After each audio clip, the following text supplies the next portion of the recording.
শহীদ ভাইদের বিচারের আগে প্রয়োজন।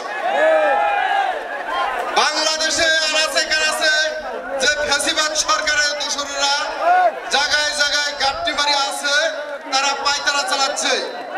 যদি আমরা এই শহীদ ভাইদের বিচার পাই, সেই ফ্যাসিবাদী শয়তানেরা এই বিচারের আওতায় গ্রেপ্তার হবে। তাহলে আমরা এই বাংলাদেশকে একটি সুষ্ঠু নির্বাচন এবং মানুষের যে অগ্রাধিকার।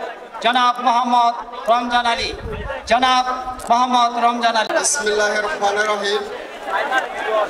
আজকে বাংলাদেশ জামাতে ইসলামী মহাসমাবেশ ঢাকা সরওয়ার্দী উদ্যানে আয়োজিত সভাপতি এবং প্রধান অতিথি এবং রাজনীতির নেতৃবৃন্দ, আমাদের সামনে আছেন সাংবাদিক ভাইয়েরা এবং প্রশাসনিক কর্মকর্তা এবং এই সম্মেলনের যোগ দেওয়া বাংলাদেশের বিভিন্ন জেলা থেকে আগত ভাইয়েরা, সকলে আমার সালাম নেবেন।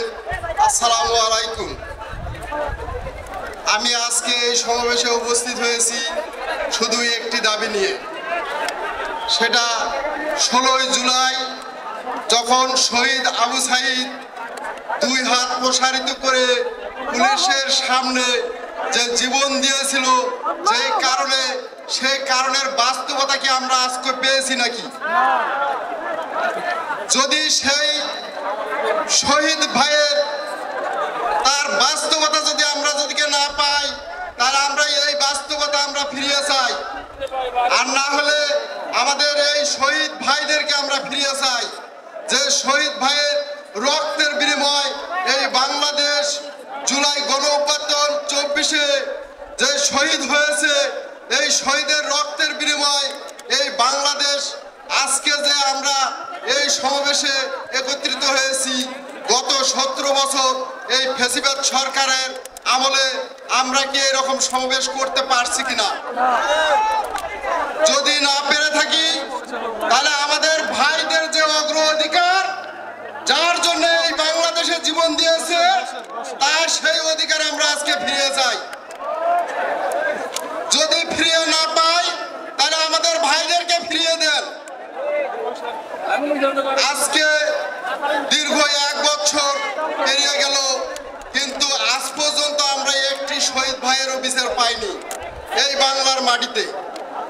আমাদের শহীদ ভাইদের বিচারের দরকার আছে কি নাই?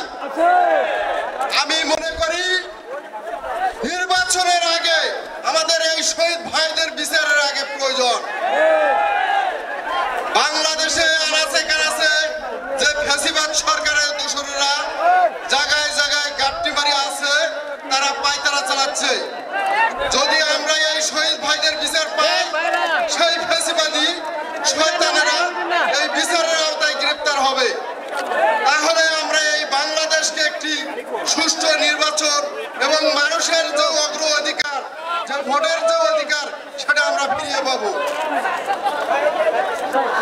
সবাইকে সালাম জানিয়ে আমার বক্তব্য শেষ করছি। আসসালামু আলাইকুম। সম্মানিত